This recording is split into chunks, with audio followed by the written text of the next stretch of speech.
नमस्कार दोस्तों, मेरा नाम है चेतन सिंह। आपका स्वागत है मेरे YouTube चैनल आर के सर के एलसीएम और एचसीएफ की टॉपिक के पार्ट 3 में, जिसमें के अंदर हम बात करने वाले हैं एचसीएफ को कितने तरीकों से निकाला जा सकता है। किसी भी संख्या के, हमारे पास दो संख्या हो या दो से अधिक संख्या हो, उन संख्याओं को जो हम एचसीएफ निकालेंगे, में से निकालेंगे, उनको कैसे निकाल सकते हैं, कितने तरीकों द्वारा निकाल सकते हैं। तो बिना वक्त गवाए चलिए करते हैं वीडियो को स्टार्ट। Let's go. देखिए, एचसीएफ होता क्या है, इसके बारे में मैंने अपनी जो प्रीवियस वीडियो है, पिछली वीडियो, उसमें आपको बहुत ही अच्छी तरीके से बता दे कि एचसीएफ होता क्या है।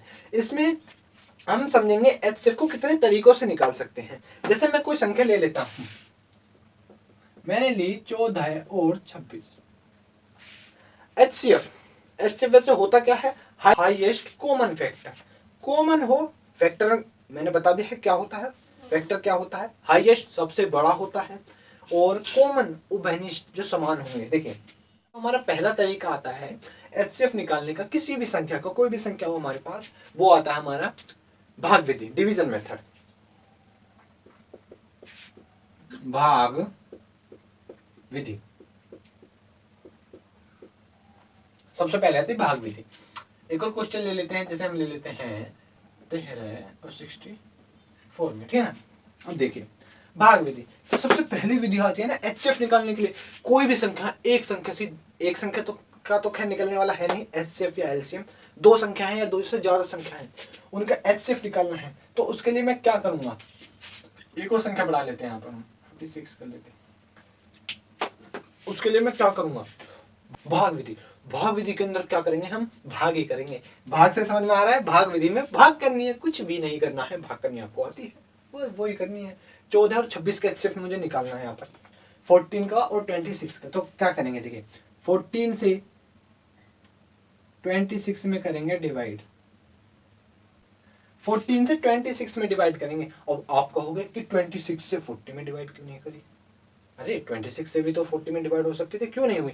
क्योंकि एचसीएफ में सबसे पहला रूल होगा भाग विधि के अंतर्गत, जो होगा हमारे पास, जो हमारे पास संख्याएं हैं, उन संख्याओं में सबसे छोटी संख्या जो है, सबसे छोटी, उस संख्या से बड़ी संख्या को भाग देते हैं। 14 छोटी थी और 26 बड़ी थी। जो 14 से यानी कि 14 से हम 26 में क्या करेंगे, डिवाइड करेंगे। तो कितने बार जाएगा, 14 वन 40, एक बार, कितने बच गए, 12। 2 में से बन गया 1, 12 बच गए।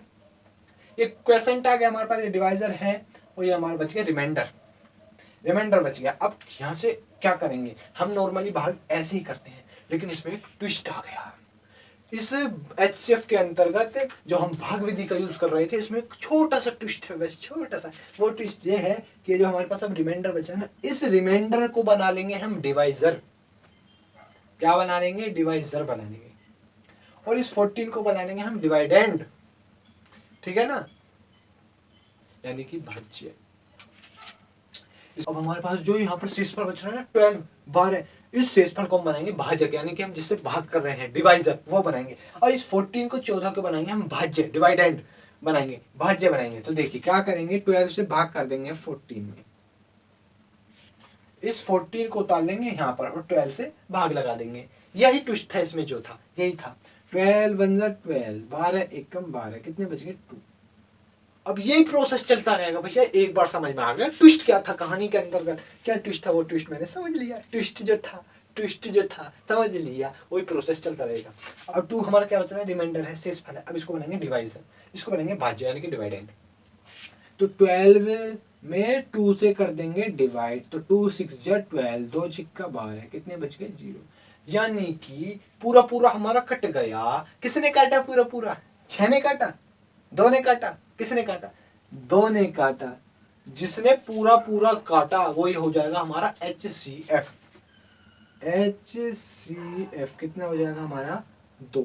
जो भी हमारा पूरा पूरा काटेगा वो हो जाएगा हमारा एचसीएफ। जैसे यहाँ पर देख लेते हैं 3 संख्या है, 3 संख्याओं में क्या करेंगे हम, अगर हमारे पास 3 संख्या है, उनके लिए क्या करेंगे, 3 संख्या है, 3 संख्याओं में सबसे छोटी 2 संख्या लेंगे, सबसे छोटी हो और 2। देखो 13 छोटा है, 64 बड़ा है बहुत ज्यादा 46 की तुलना में। तो 13 को लेंगे, यानी 30 को, और 46 46 को लेंगे। इनकी क्या करेंगे, भाग करेंगे। 13 की 46 में, 13 तिया 39, 13 3 जा 39, कितने गए, 7 बच गए। अब ये हमारा 7 हो गया रिमाइंडर, 7 हो गया, ये 7 हो गया रिमाइंडर। वही प्रोसेस चलने वाला है। अब क्या करेंगे, इसको बना देंगे डिवाइजर और इसको 13 को डिवाइडेंड यानी कि भाज्य बना देंगे। तो 7 से लगा देंगे हम भाग, किसमें, 13 में। तो 7 एक कम हो जाएंगे 7, कितने बच गए, 6। फिर 6 से लगाएंगे 7 में भाग, यही प्रोसेस चलता रहेगा। 6 एक कम 6, कितना बचेगा, 1, 1 बच गया। अब 1 से लगाएंगे 6 में भाग, यही प्रोसेस चलता रहेगा। 1 6 6, यानी कि या 0 या कट्टा, कुछ भी लगा सकते हैं। 0 बन गया। 0 किसने बनाया, 1 ने, तो HCF क्या हो गया, 1 नहीं, बिल्कुल नहीं। अभी एक और संख्या तो हमारी रह रही है 64, रह रही है ना। तो अब क्या करेंगे, देखिए ऐसे नहीं होगा। HCF वैसे तो 1 ही आएगा, पर अब ये पूरा सवाल नहीं हुआ है। कितना आया हमारा, 1 आया ना। अब इस 1 से जो भी हमारा, जिसने भी हमारे पास 0 बनाई, जो भी संख्या 0 बनाएगा, यहाँ पर 1 ने 0 बनाया, उस 0 बनाने वाली संख्या से बची कुछ संख्या में फिर भाग करनी है, वही भाग वाला प्रोसेस करना है। 1 से करेंगे 64 में, यानी 64 में भाग। तो 64 बार ही जाएगी, 64 ही आ जाएगा, 64 बार ही जाएगी हमारे पास, 64 ही आ जाएगा। डायरेक्ट कर लो 60 के। अब किसने क्या बनाया, 0 बना दिया ना। अब किसने बनाया, 1 ने बनाया। तो HCF क्या हो जाएगा हमारा, 1 हो जाएगा। ठीक है ना। अब समझते हैं दूसरी विधि को। ये पहली विधि हमारी कंप्लीट हो गई। क्या करना है, कुछ भी नहीं करना है। जो हमारे पास संख्या है, जैसे 40 और 26 का मुझे निकालना था, 14 का और 26 का, सबसे छोटी संख्या लेंगे, दूसरी संख्या में बड़ी संख्या में लगाएंगे भाग, भाग कर दिया। जो रिमाइंडर बचेगा उसको बनाएंगे डिवाइजर, और जो पहले वाला डिवाइजर था उसको बनाएंगे डिवाइडेंड और लगा देंगे भाग। फिर जो बचेगा, फिर उस रिमाइंडर को बनाएंगे डिवाइजर, पुनराने वाले डिवाइजर को बना देंगे डिवाइडेंड, और जो भी हमारा 0 बनाएगा वो हो जाएगा हमारा HCF। अब समझते हैं दूसरा नियम, दूसरी विधि। अब जो होती है हमारी दूसरी विधि आती है हमारे पास, दूसरी यानी कि सेकंड जो आती है वो आती है गुणनखंड विधि। गुणनखंड विधि, गुणनखंड विधि, गुणनखंड मैंने आपको बता दिए, किसी भी संख्या को टुकड़े के रूप में, गुणा में है और गुणा के अंदर टुकड़े के रूप में तोड़ देना गुणनखंड कहलाता है। जैसे ये था हमारे पास 40 और 26, 40 और 26 का मुझे HCF निकालना है, पर भाग विधि से नहीं, गुणनखंड विधि से नहीं, आपके गुणनखंड विधि से निकालना। तो क्या करेंगे, देखिए गुणनखंड है, समझ में आ रहा होगा। अब जब गुणनखंड नाम दे रखा है तो गुणनखंड ही करने होंगे, समझ में आ रहा है। तो पहले क्या है हमारे पास 14 है, फिर बाद में क्या है 26, इनके कर लेंगे हम गुणनखंड। तो करिए 1 इंटू 2 इंटू 7, 26 के करिए 1 इंटू 2 इंटू 13। गुणनखंड करने मैंने आपको बता दिए हैं, पहले बता दिया है ना कैसे करे जाते हैं, ये बात मैं पहले आपको बता चुका हूँ। अब इसमें क्या करेंगे, गुणनखंड विधि है हमारे पास। अब इनमें कॉमन देखेंगे, कॉमन क्या है। देखिए गुणनखंड तो हमने कर लिए, 14 के भी कर लिए और 26 के भी। अब कॉमन देखेंगे क्या है, 1 कॉमन है हमारे पास और 2 कॉमन है हमारे पास। कॉमन क्या आया, 1 और 2, 1 और 2 आया। और HCF होता क्या है, हाईएस्ट कॉमन फैक्टर होता है। और इन दोनों में 1 और 2 में हाईएस्ट कौन है, भाई देखो 1 भी कॉमन फैक्टर है और 2 भी कॉमन फैक्टर है, लेकिन हाईएस्ट कौन सा है, 2। तो हमारा जो HCF हो जाएगा वो हो जाएगा 2। अब उसका देखते हैं गुणनखंड विधि से ही। क्या करेंगे, कुछ नहीं करना है, गुणनखंड कर लेंगे, कुछ नहीं करना है, कुछ भी नहीं करना है। गुणनखंड करेंगे 1 into 30, 1 into 2 into 2 into 2 into 2 into 2 into 2, 2 दूनी 4 दूनी 8 दूनी 16 दूनी 32 दूनी 64, 46 के करेंगे 1 इंटू 2 इंटू 23। चलिए अब क्या करेंगे, कॉमन करेंगे, कुछ भी नहीं है कॉमन करने में। अब कॉमन करेंगे, देखिए 1 कॉमन है, 1 लिख लिया।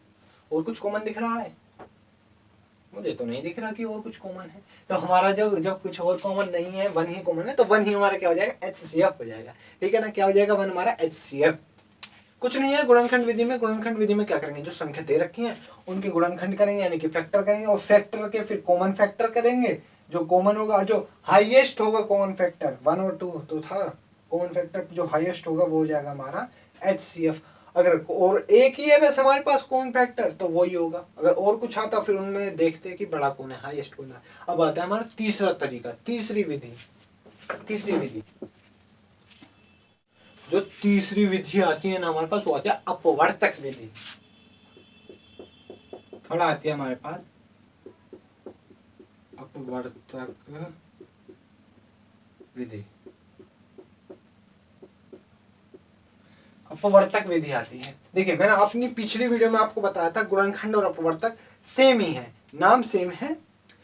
जो गुणनखंड होते हैं वही अपवर्तक होते हैं, कुछ डिफरेंस था उसमें, गुणा के रूप में तोड़कर लिखते हैं, और जो अपवर्तक के जो गुणनखंड होते हैं वो थोड़े अलग होते हैं। जैसे 40 और 26 थे, हमारे पास संख्या 40 थी और 26 थी।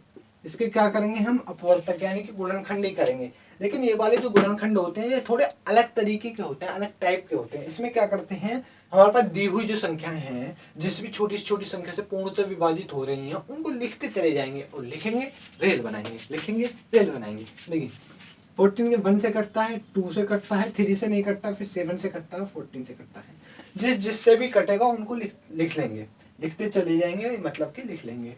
26 1 से कटता है, 2 से कटता है, और 13 से कटता है, और 26 से कटता है। और किसी से कटता है, नहीं कटता।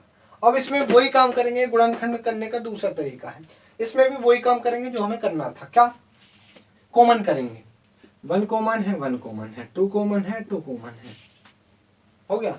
1 कॉमन आ गया, 2 कॉमन आ गया। और एचसीएफ होता क्या है, हाईएस्ट कॉमन फैक्टर। हाईएस्ट क्या है हमारे पास, 2। तो एचसीएफ क्या हो जाएगा, 14 और 26 का 2। अब उस वाले क्वेश्चन को देखते हैं जरा।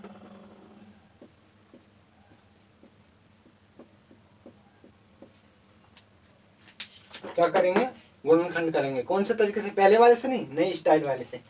1 से कटता है, 13 से कटता है, 1 से कटता है, 2 से कटता है, और किससे कटता है, 4 से कटता है, हमारा 8 से भी कटता है, 8 से कटता है, 16 से कटता है, और किससे कटता है, जल्दी बताइए।